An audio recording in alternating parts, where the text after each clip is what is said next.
L'actualité en Turquie maintenant, c'est le 5e procès par contumace de l'écrivaine, sociologue et militante des droits de l'homme franco-turque Pinar Selek, qui se tenait donc aujourd'hui, aussitôt renvoyée au 7 février 2025. Nouveau renvoi donc, qui prolonge encore son calvaire judiciaire. Pinar Selek, je vous le rappelle, poursuivie depuis plus d'un quart de siècle par la justice turque, arrêtée initialement pour ses recherches sur les Kurdes, accusée dans la foulée d'avoir joué un rôle dans l'explosion meurtrière de 1998 au sein d'un marché à Istanbul qui avait fait 7 morts, un drame qualifié d'attentat, même si les enquêteurs établiront ensuite que son origine était une fuite de gaz. Pinar Selek, réfugiée en France depuis 15 ans, citoyenne française, a déjà été acquittée à 4 reprises. À chaque fois, la Cour suprême a cassé le jugement.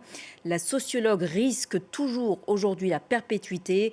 Elle bénéficie de nombreux soutiens en Turquie, mais aussi ici en France. La mairie de Lyon, entre autres, a fait d'elle sa citoyenne d'honneur en décembre dernier. Et c'est justement à Lyon que l'on rejoint ce soir Pinar Selek. Bonsoir Pinar Selek. Merci beaucoup d'avoir accepté notre invitation ce soir sur France 24. C'était donc la 3e audience aujourd'hui pour ce 5e procès. Il a été aussitôt renvoyé au 7 février 2025. Nouveau renvoi. 26 ans déjà de traque judiciaire à votre rencontre. Votre réaction tout d'abord sur la décision du jour? Je pense, bonsoir à vous, et je pense que la mobilisation a payé. Et les collectifs de solidarité et la délégation nombreuse à Istanbul ont déjoué la manœuvre du ministère de l'Intérieur turc dans sa tentative d'assimiler une conférence universitaire organisée en France. Je vous explique, il y a quelques jours, le ministère de l'Intérieur turc a fait verser au dossier judiciaire un document qui prétend qu'une conférence que j'animais à Nice le 11 avril dernier était un événement terroriste organisé par le PKK. C'est vraiment faux parce que c'est une calomnie même, parce qu'il s'agissait d'une conférence organisée par mon laboratoire de recherche URMIS, qui a 4 tutelles, l'Université Côte d'Azur, l'Université Paris-Cité, le CNRS et le IRD. Je faisais donc mon travail en animant cette conférence sur les femmes kurdes en migration, mission que m'avait confiée mon labo en tant que spécialiste de la question. Et donc, ils ont fourni un document qui dit que ça prouve qu'elle est terroriste. Oui, le gouvernement turc poursuit son acharnement contre moi. Il franchit une étape maintenant en s'attaquant maintenant à mes activités universitaires ici en France. Et qu'est-ce qui s'est passé? Les universitaires, les institutions académiques en général françaises ont immédiatement protesté par un courrier officiel à la Cour en amont de l'audience aujourd'hui. Et mes avocats aujourd'hui, durant l'audience, ont démonté cette manœuvre qui voulait influencer les juges. Et comme on a déjoué cette tentative, ils n'ont pas su quoi faire et ils ont reporté l'audience dans 6 mois. Voilà donc pour ce renvoi du jour. Je le rappelle, Pinar Selek, vous êtes une militante féministe, écologiste aussi, antimilitariste, de tous les combats dans la défense des minorités en Turquie. Vous avez longuement écrit sur le génocide des Arméniens, avez défendu aussi les droits des personnes LGBT en Turquie. Mais ce sont donc vos travaux sur la question kurde spécifiquement qui dérangent le plus les autorités turques? Tout à fait. C'est toujours mon activité professionnelle qui est visée. J'ai refusé il y a 26 ans de dévoiler l'identité des militants et des militantes kurdes que j'avais interviewés pour une recherche sociologique. C'est pour cela qu'ils m'ont torturée, c'est pour cela qu'ils m'ont emprisonnée. Et cette attaque aujourd'hui, durant ce procès, prouve qu'ils ne renonceront à aucune manœuvre pour m'intimider et m'inciter à m'abstenir de faire mon travail. Le message est très clair. Durant ces 6 mois qui continuent, je dois me montrer prudente quand je parle, même dans le cadre d'une conférence universitaire ou lors de mes cours face à mes étudiants, et surtout ne pas toucher à la question kurde ni à la question arménienne. Mais aussi, je peux dire que cela va au-delà de moi. Maintenant, c'est l'université française qui a attaqué, diffamé. Et je peux même dire que dans une période où la pensée les réflexions scientifiques sont attaquées par les néofascismes partout dans le monde, ils pensent pouvoir intimider mes collègues, mais ils auront du mal. Je sais parce que toute la réaction a montré que ils auront du mal de intimider mes collègues.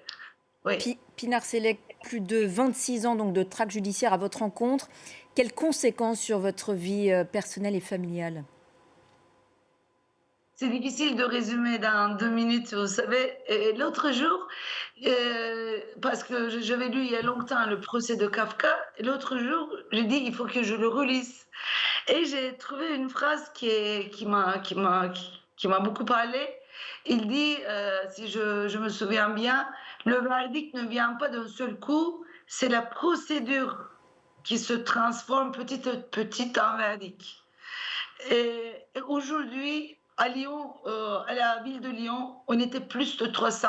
Il y avait tout le monde. Il y avait des Arméniens, des Kurdes, des LGBT, des Français, des universitaires, des personnes, des écrivains. Tout le monde était là, et des féministes. Et là, on a dit, nous faisons tout et nous allons transformer ce verdict en victoire contre tous les fascismes. Je le sens très fort. Et ils veulent nous faire fatiguer, mais la solidarité est devenue comme un feu. Il se propage, ils ne peuvent pas l'arrêter. Et autour de mon procès, comme j'ai de multiples engagements, il y a plein de personnes qui ne se connaissaient pas, se rencontrent, ils commencent à partager leurs expériences, leur analyse, et ça devient même un mouvement social, je peux dire, mon procès autour de moi. Donc, je ne je ne veux pas leur permettre de voler mon sourire et mon énergie de combattre tous les fascismes dans le monde. Voilà. Pinar Selek, vous ne pouvez pas quitter le territoire français puisque vous êtes sous mandat d'arrêt international. Ça a des conséquences, alors on l'a dit, sur votre vie familiale, mais aussi sur votre travail académique? Oui, d'abord, alors on ne sait pas si Interpol, pour l'instant, n'a pas accepté. Donc la demande est faite par la Turquie, mais il n'y a pas encore le mandat. Il y a le mandat d'arrêt international, mais je ne sais pas si je suis dans une notice rouge. Mais ça m'empêche de voyager. Par exemple, je suis co-coordinatrice de l'Observatoire des migrations dans les Alpes-Maritimes. La moitié de mes recherches sont à l'Italie. Et je suis entre Nice et Italie. Je ne peux plus aller en Italie. Et je ne peux pas continuer mes recherches. Et je suis invitée partout dans le monde. Je ne peux pas y aller. Et donc, je ne peux pas partager mes savoirs. Je ne peux pas continuer mes recherches. Donc, l'État turc réussit quand même à empêcher ma liberté de recherche et académique en Europe. Donc c'est important ça. Mais je pense que à partir du dernier complot qu'ils ont essayé de le faire, mais on a déjoué tout de suite, et grâce à la mobilisation de mes collègues, et ils auront mal à continuer ça, parce que on va faire les demandes aussi à d'autres pays européens pour, pour me garantir au moins un espace de recherche et d'activité scientifique libre, au moins en Europe. On va continuer. Je ne veux pas dire que non, je ne peux pas. Donc, je vais faire tout avec tous mes soutiens et tous mes collègues. On va faire tout pour vraiment dépasser toutes les entraves qu'on met devant moi. Et vous avez largement évoqué donc ces soutiens ici en France. Qui vous défend en Turquie cette fois? On sait que votre père est très Oui, actif, il est avocat lui-même. mon père, il est avocat, il a 94 ans, il va être 15 bientôt et il m'a défendu aujourd'hui. 95, donc c'est pas quelque chose. Et ma sœur, elle est devenue avocate. Ma petite sœur, elle est devenue avocate pour moi. C'est elle qui prenait la parole devant la conférence de presse, donc c'était très touchant pour moi. Elle est grandie. Et aussi, il y avait tout le monde. Il y avait une salle de 300 personnes. Plus que 2 tiers sont restés dehors, donc les gens n'ont pas pu entrer dans la salle. Et comme je vous ai dit, en Turquie aussi, mais aussi au niveau international, la solidarité autour de moi réunit toutes les personnes qui n'avaient pas de connexions avant. Donc, ils sont très contents de se réunir. Et surtout, la solidarité internationale donne beaucoup, beaucoup, beaucoup de force et courage à mes amis en Turquie, à mes amis arméniens, turcs, kurdes en Turquie. Et maintenant, comme les liens sont tissés, et je pense que c'est très difficile d'arrêter ça. Pinar On va Selek, gagner. je le rappelle, vous avez été acquitté donc à 4 reprises, en 2006, Oui. 2008, 2011, 2014. À chaque fois, donc la Cour suprême a cassé ces jugements. Que craignent à travers vous les autorités turques? Il faut leur demander, il faut leur poser des questions, je pense. Mais je pense que euh, le fait que je continue à, à poser des questions, je continue à creuser, je continue à penser, je continue à écrire, je continue à réfléchir et aussi je continue à agir. Ça dérange.